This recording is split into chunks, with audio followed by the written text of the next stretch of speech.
함께 즐기는 재림교회 역사 이야기.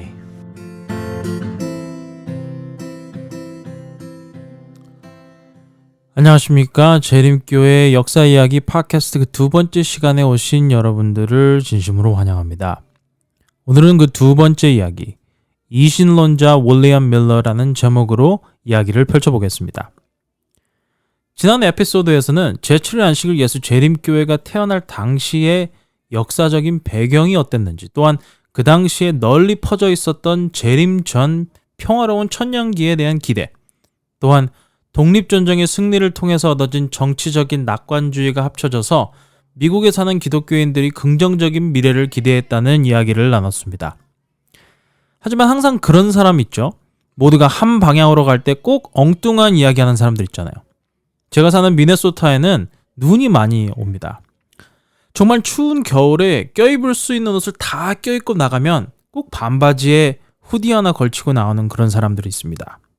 시공간을 초월해서 항상 이런 사람들이 있기 마련이죠. 당시에 이런 사회적, 정치적, 종교적인 흐름에 거스르는 사람이 있었으니 그의 이름이 바로 윌리엄 밀러였습니다.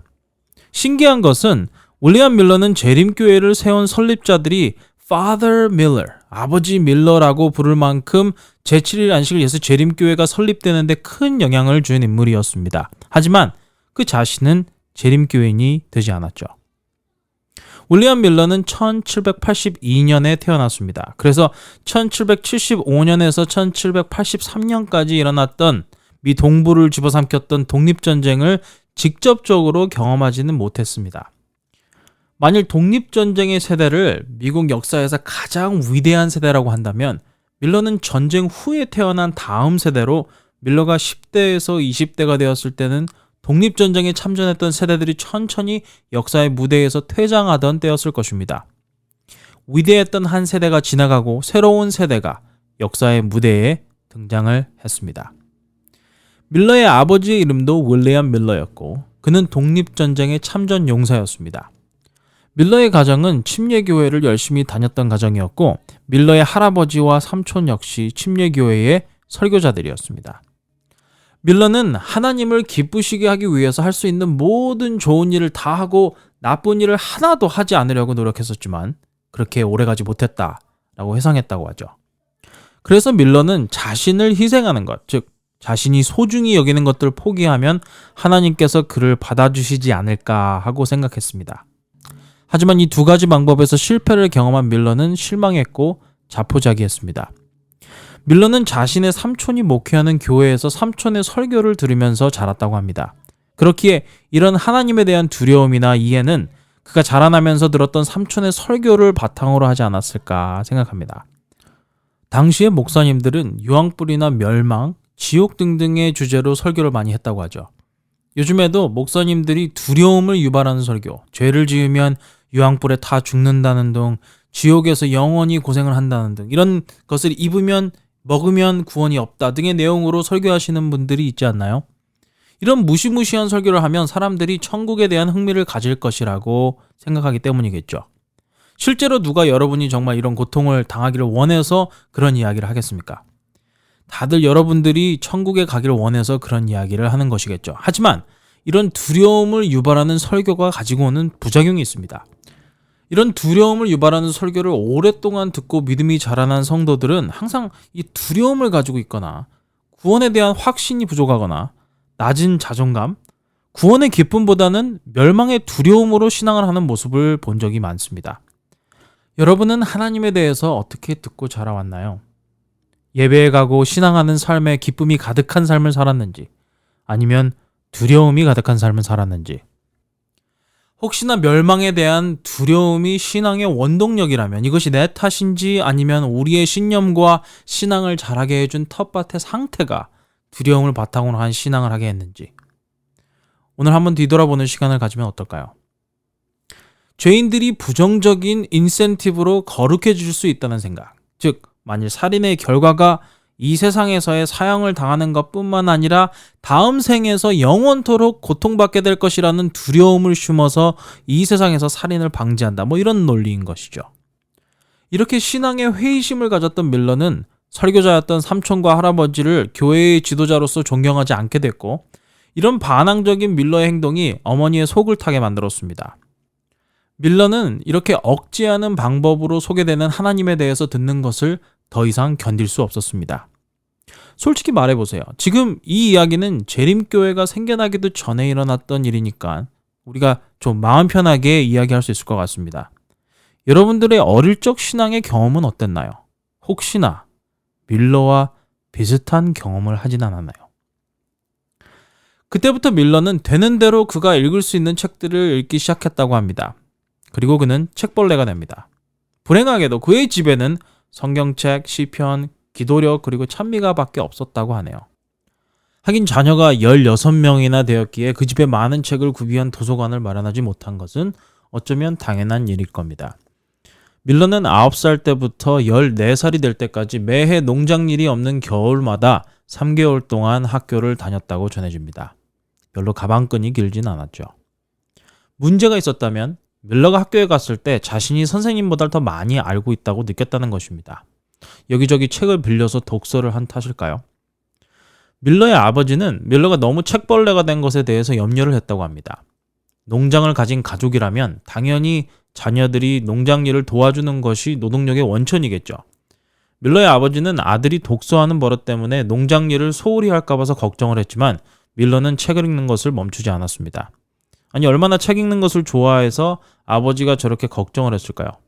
한 번은 이런 일이 있었다고 합니다. 밀러가 장작을 숨겨놨다가 다들 잠든 후에 장작을 가지고 나가서 불을 붙여놓고 늦은 시간까지 책을 읽곤 했다고 합니다. 이렇게 책을 보는 게 좋아서 밤마다 나가서 장작불을 켜놓고 책을 보다가 결국 집에 불이 붙는 사건이 있었다고 합니다. 어떻게 됐을 것 같나요? 난리 났겠죠. 여러분들도 이렇게 독서에 빠져본 적 있나요? 지금도 이게 가능한지 모르겠지만 제가 고등학교, 대학교 때 종로서적이나 교보문고에 가서 책을 가지고 통로에 앉아서 하루 종일 보는 걸 즐겼던 기억이 있는데 그 시절이 그립네요. 이 사건 이후에 밀러의 아버지는 밀러가 더 많은 농장 일을 하면 독서를 할 수 있도록 허락해 줬다고 합니다. 다행히도 동네에 살던 이웃이 자신이 가지고 있던 책을 밀러가 얼마든지 읽을 수 있도록 해준 것도 큰 도움이 되었겠죠. 밀러는 많은 책들을 읽었지만 특별히 역사에 대한 책들을 즐겼다고 합니다. 밀러가 21살이 되었을 때 그는 버먼트주의 폴트니 출신의 루시 스미스라는 여자를 만나서 사랑에 빠지게 됩니다. 결국 그녀와 결혼을 하게 되죠. 윌리엄과 루시. 미국에서는 꽤 흔한 이름을 가진 두 사람이지만 그들만의 특별한 애정을 가지고 결혼 생활을 시작합니다. 밀러는 버먼트로 이사를 하게 되었습니다. 당연히 그곳에서 도서관을 찾게 됩니다.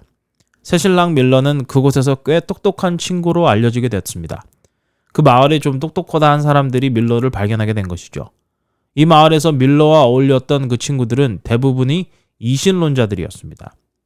여기서 잠깐 몇몇 분들은 이신론이 무언가 이게 뭐야 하고 궁금해하실 수 있겠는데요. 이신론이 무엇이냐 하면 신이 존재한다고 믿기는 하지만 신에 대해서 인간이 알 방법이 없고 성경을 통해서도 신에 대해 알 수 없다고 생각하고 또한 신도 그 자신을 인간에게 드러내지 않는다. 즉 창조를 통해서 이 세상을 존재하게 한 신은 그 후에는 손을 떼고 이 지구와는 아무 관계없이 존재한다고 믿는 것입니다. 밀러는 기록하기를 그곳에서 만난 사람들이 휴미나 볼테어 같은 철학자들의 책을 소개해 주었다고 합니다. 밀러는 책을 좋아하니 있는 대로 책을 읽어나가기 시작했습니다. 우리는 그의 아내 루시가 이 이신론자가 된 남편에 대해서 어떻게 생각했는지 직접적인 글을 찾아볼 수는 없지만 루시는 그런 남편이 독서 생활을 하는 것을 막지는 않았던 것으로 보입니다. 밀러의 아내는 기록하기를 매튜 라이언만큼 남편의 독서 생활을 지지하지는 않는다라고 했다고 하는데요. 여기서 매튜 라이언이 누구냐? 이 사람은 당시에 버먼트주의 유명한 지도자 이튼 알렌 밑에서 독립전쟁에 참전했던 참전용사였으며 미 연방을 반대했던 정치인으로 이런 이슈로 수감이 되었던 경력이 있었던 사람이었습니다. 그는 자신의 서재에 있는 책들을 밀러가 원하는 대로 이용하게 해주었고 밀러와 가까워지면서 밀러에게 그가 가진 기독교 신앙을 버리고 이신론적인 사고를 하도록 격려합니다. 그는 주장하기를 기독교적인 신념은 어차피 없어질 것이고 새로운 사상이 나타나기 전까지 그저 역사적인 전통으로 남아있는 것에 불과한 것이니 미련 없이 버리고 이신론적인 사고를 하도록 격려한 것이죠. 몇몇 분들은 이신론, 제가 설명한 대로 신은 존재하지만 그 신은 우리와 관련된 아무런 일도 하지 않는다. 이런 신념을 재림교의 역사를 이야기하면서 이야기하는 것에 대해서 좀 의아하게 생각하시는 분들이 있으리라 생각합니다. 더군다나 이신론적인 사고는 성경을 믿고 하나님의 섭리가 끊임없이 사람들을 이끈다고 믿는 기독교 신앙과 동의할 수 있는 부분이 많이 없기 때문입니다. 하지만 당시 미국의 상황을 바라보면 정부를 대표하는 많은 사람들 속에는 이런 이신론적인 사고가 편만해 있었습니다. 이 때문에 미국 초기를 이끌었던 지도자들은 이신론을 빼놓고 설명하기가 어렵습니다. 우리가 들어봤던 유명한 이름들, 조지 워싱턴, 토마스 제퍼슨, 벤저민 프랭클린, 이 모든 사람들이 이신론이나 그와 비슷한 생각을 가졌던 사람들입니다. 독립선언서나 미국의 정부 헌법 정관 등을 살펴보면 그런 문서에 하나님 아버지, the Father, 아니면 성령, the Holy Ghost, or Holy Spirit, 아니면 Jesus, the Savior, 성자, 예수님, 구원자, 이런 호칭들은 찾아보기가 힘듭니다.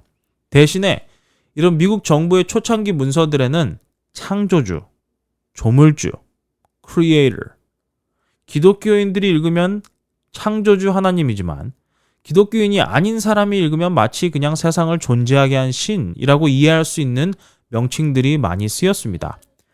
정확하게 이야기하는 것 같으면서도 무언가 정확하지 않은 호칭들을 사용한 것이죠. 당시 미국과 이슬람 국가들이 맺은 협정 11조 조항에 보면 이렇게 기록하고 있습니다. 미 합중국은 기독교 종교를 바탕으로 세워진 나라가 아니다. 이렇게 정확하게 명시를 하죠. 다시 생각해보면 미국은 기독교적인 바탕이라기보다는 이신론적인 사고에 뿌리를 내리고 세워진 나라라고 보는 게 더 합당할지도 모릅니다. 이런 역사적인 사회적인 배경을 놓고 생각해보면 당시 밀러가 가졌던 이신론적인 신념이 당시 지식인들 사이에서는 그리 특별한 일은 아니었습니다. 밀러는 그 후 한 10년 동안 그저 사회의 모본이 되는 시민으로, 평화를 지키기 위한 보안관으로, 또 건축가로, 그리고 꾸준히 이신론자로 살았습니다. 그러던 중 밀러의 이신론적인 신념을 흔드는 일이 일어납니다. 이것은 이신론이 가진 논리적 약점 때문이었습니다. 당시 이신론자들은 사후 세상이 있다고 믿었는데 밀러는 이신론적인 사고를 바탕으로 한 논리적인 결론은 사후 세상은 존재할 수 없다고 생각했습니다. 그로 인해서 이신론이 과연 얼마나 신뢰할 수 있는 논리인가를 다시 한번 생각해 보게 된 것입니다. 두 번째로, 이신론적인 사고는 인류가 근본적으로 선한 존재라고 주장했습니다. 하지만 수많은 책을 접했던 밀러는 그 주장에 동의할 수 없었습니다. 정말 세상이 나아지고 있는지, 아니면 더 나은 기술과 더 좋은 옷을 입은 인간의 본성이 기술이 발전된 만큼 선해졌는지에 대한 의문이 든 것이죠. 이것은 밀러에게 쉽지 않은 주제였습니다. 뭐냐하면 당시의 사회에 만연했던 낙관적인 미국의 미래, 특별히 국가로서의 생존 가능성을 넘어서 인권 향상과 생명의 존엄성에 대한 인식 전환이 이루어지던 그 시대, 즉 미래의 모든 것이 나아지고 있다고 믿던 시대에 그것과 반대되는 의문을 가지는 것 자체가 어려운 일이었을 것이기 때문입니다. 밀러는 이렇게 기록했습니다. 책을 읽으면 읽을수록, 역사를 보면 볼수록 타락한 인간의 모습이 드러난다. 우리가 영웅이라고 부르는 정복자들의 역사 속에서 인간의 모습을 한 악마의 모습을 볼 수 있으며, 이런 역사의 영웅들이 큰 왕국을 가졌을 때, 힘을 가졌을 때 반대로 인류가 가지는 고통과 슬픔은 더 커졌다. 비참한 현실에서 받는 고통은 영웅으로 알려진 정복자들이 강해지는 만큼 더 비참해졌다. 이런 인류의 역사를 바라볼 때 과연 인간은 믿을 만한 선한 존재들인지 질문하지 않을 수 없다. 이런 고뇌를 하던 밀러가 생각했던 인간의 선한 측면 한 가지가 있었으니 그것은 바로 나라를 사랑하는 애국심이었습니다. 최소한 애국심을 가진 이들은 자신을 희생하고자 하는 이타적인 태도를 가졌기 때문이 아닐까요? 나는 나라를 지키기 위해 군에 지원했다. 그 이유는 애국심을 통해 인간이 가진 최소한의 희망적인 본성을 찾을 수 있을 것이라는 생각을 했기 때문이다. 라고 밀러는 기록했습니다. 밀러는 이런 희망을 가지고 민병대에 참여합니다. 그는 정말 나라를 사랑하는 애국자가 되었습니다. 사람이 가질 수 있는 가장 이타적인 마음, 인간의 애국심 속에서 무언가 희망을 가져보려고 말이죠. 역사를 읽어보면 사람이 애국심에 얽매이는 순간들에 수많은 고뇌들이 섞여 있는 것을 볼 수 있습니다. 얼마 시간이 지나지 않아 1812년 미국과 영국의 두 번째 전쟁이 일어나게 됩니다. 민병대원이었던 밀러는 정규군에 소속돼서 육군 장교로 임관합니다. 첫 몇 해 동안은 신병을 모집하는 일을 맡아서 하다가 1814년 드디어 아미의 육군의 대위로 첫 전투에 참여하게 됩니다. 9월 4일 밀러는 뉴욕주 플라츠버그에 있는 포트 모로에서 아내에게 편지를 보내기를 자신이 지휘하는 장병들이 훈련도 잘 받지 못했고 준비가 되지 않았다고 불평합니다. 그는 기록하기를 10마일 거리 안에 영국군들이 진을 치고 있는데 내일이면 전투가 벌어질 것 같아. 적군들이 우리를 내일 공격하지 않으면 정말 바보 같은 일일 거야. 왜냐고?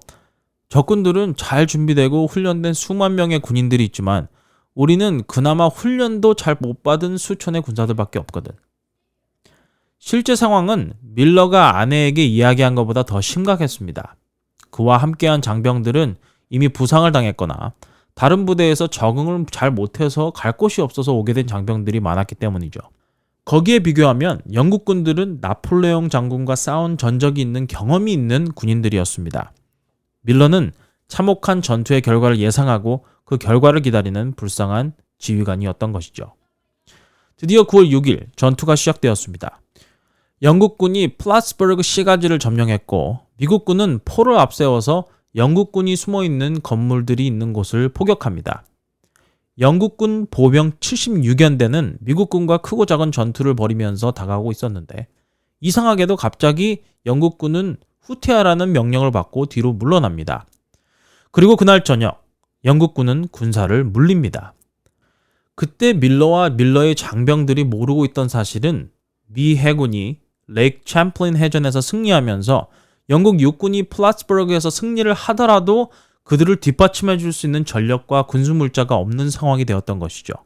그런 이유로 영국군은 군사를 후퇴시켰던 것입니다. 이미 한 달 전인 8월부터 벨기에에서 평화협정이 이야기되고 있었던 상황이었고 영국 또한 전쟁을 멈출 의지를 가지고 있었기 때문에 전쟁은 막판을 향해 가고 있었습니다. 하지만 마지막에 협상을 유리하게 하고자 플라츠버그나 두 번째 불타오른 워싱턴 DC 그리고 영국군이 결국 며칠 후에 패배했던 발티모어 그리고 마지막으로 역시 몇 달 후 영국군이 전투에서 패했던 뉴올리언스 이런 곳에서 군사작전을 지시했던 것이었습니다. 우리는 밀러가 그 전투에서 어떤 역할을 했는지는 잘 알 수 없습니다. 하지만 며칠 후 9월 11일 오후 2시 20분에 밀러는 그 친구에게 너무나도 흥분된 톤으로 이런 편지를 보냈습니다. 전투가 끝났어. 이제 다 끝난 거야. 영국군이 우리를 공격했고 양쪽 다 많은 사상자가 났지. 지금 내가 서 있는 곳에서 그 전쟁터를 보고 있어. 정말로 말로 표현할 수 없을 만큼 장엄하고 놀라운 장면이었어. 내가 마음에 어떤 느낌을 가지고 있는지 당신은 이해할 수 있을까? 내가 정말 용감하게 싸울 수 있었다는 사실에 만족스럽네.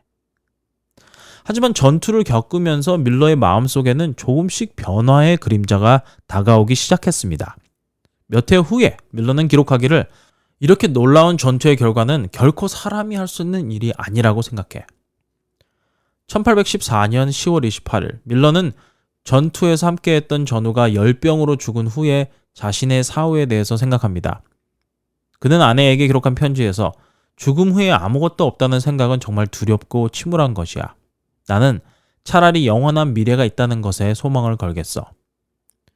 이런 글을 적을 당시에 밀러가 성경에서 이런 영감을 얻었다고 할 수는 없습니다. 하지만 그는 나는 성경에 기록된 천국이나 지옥에 대한 가르침에 귀를 기울이는 것이 의미 있는 일이라고 생각해 라고 기록했죠. 이것은 마치 파스칼의 내기를 연상하게 하죠. 천국의 모든 것을 건다면 내가 잃을 게 무엇인가. 전쟁이 끝난 후 밀러는 로우햄턴이라는 곳으로 이사를 합니다. 자연스럽게 전에 함께 생각을 나누었던 이신론자 동료들과는 멀어졌고 또한 자신의 이신론적 사고와 접근에 대한 의구심도 가지게 됩니다.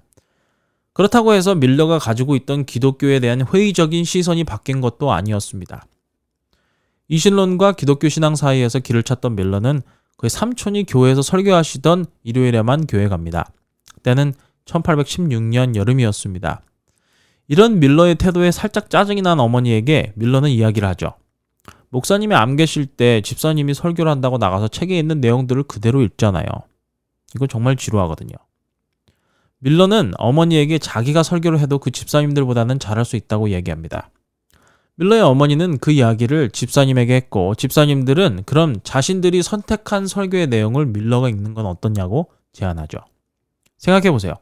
하나님이 세상을 창조했지만 하나님은 아무것도 하지 않는다. 이런 믿음을 가진 이신론자에게 설교를 부탁하는 것은 좀 부담이 있었겠죠. 하여튼 9월 11일 두 번째 플라츠버그 승리 기념일에 밀러가 살던 마을에서는 기념 행사가 열렸습니다. 행사로 붐볐던 그날 교회에서는 예배가 있었고 밀러와 그의 친구들은 그 예배에 참여했습니다. 나중에 이야기하기를 그 예배는 참으로 침울했다고 합니다. 그 주 일요일 그 교회 집사님은 밀러에게 그날 읽어야 할 설교를 건넸습니다. 그 설교는 부모로서 중요한 의무라는 주제의 설교문이었죠. 그 설교문에 있던 한 그림이 밀러의 시선을 끌었습니다. 그 그림에는 하나님이 아버지로서 그리고 인류를 그의 자녀로서 아버지가 그의 자녀를 품에 안은 모습을 그려낸 작품이었습니다. 그 그림을 보고 밀러는 이렇게 이야기했습니다.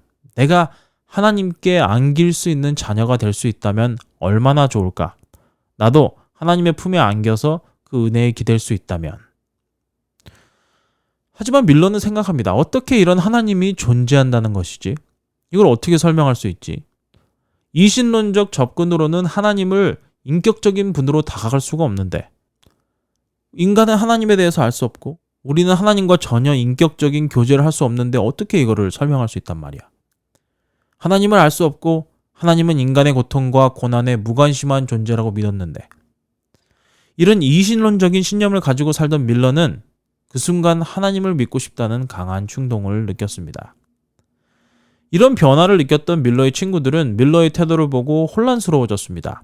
전에는 기독교인들이 맹목적으로 하나님을 믿는다고 비웃던 밀러였는데 친구들은 밀러에게 왜, 또 무엇이 밀러의 생각을 바꾸게 했는지 또 어떻게 성경이 믿을 것이 못 된다는 주장을 바꿀 수 있는지에 대해서 물어봅니다. 밀러는 친구들에게 이야기합니다. 시간을 좀 줄래? 내가 어떻게 이렇게 상치된 이야기들을 조화롭게 할 수 있는지 생각해보고 얘기해줄게. 이게 생각을 정리해봐야 나에게 도움이 되지 않을까? 그게 안 되면 그냥 마음이 안 바뀐 것을 하지 뭐. 밀러는 그날부터 성서 용어 새긴 책과 성경을 가지고 성경의 각 구절을 비교하면서 성경 공부를 시작합니다. 한 절 한 절. 그는 나중에 이야기하기를 그가 이해할 수 없는 성경절이 나오면 넘어가지 않았다고 합니다. 그는 다른 주석들도 읽지 않았고 그저 성경 그 자체 안에서 진리를 찾아내려고 노력합니다. 그런 과정에서 밀러는 20개의 신앙의 조항들을 기록합니다. 간단하게 성경에서 하나님에 대해 찾은 진리들을 정리해서 기록한 것이라 할 수 있겠습니다. 그 마지막 문장에 밀러는 기록하기를 I believe in the ordinance of the Lord suffer to be 하고 점점점 하고 이렇게 끝납니다. 다 못 끝냈습니다. 쓰다 만 거죠. 하여튼 그렇게 밀러가 쓴 조항은 그 15번째 조항만 빼면 당시 대부분의 기독교인들이 동의할 만한 내용들이었습니다. 그 15번째 조항이 뭐냐고요? 그것은 바로 예수님이 곧 재림하신다는 내용이었는데 그 곧 오신다는 것이 정말 그냥 단순히 곧 오신다고 기록한 것이 아니라 그 조항의 연도를 기록했습니다. 그는 1843년 아니면 그 전에 예수님이 오신다고 기록했죠. 다음 시간 우리는 밀러가 이 사건 이후에 어떤 삶을 살았는지 또 어쩌다가 그가 이런 결론에 도달했는지에 대해서 살펴보도록 하겠습니다. 밀러는 회심 전에는 잘 나가는 사람이었고 모든 사람들의 모본이 되는 시민이었고 또한 신앙인 친구들이나 이신론자 친구들로부터 존경을 받던 사람이었는데 이 모든 과거의 경력들과 긍정적인 편판들을 21년 후에 예수님께서 재림하신다는 주장 하나에 모든 것을 건 것이라고 볼 수 있겠죠. 하여튼 밀러에게는 21년은 짧은 시간이었고 이 짧은 시간 안에 이뤄야 할 일들이 너무나도 많았습니다.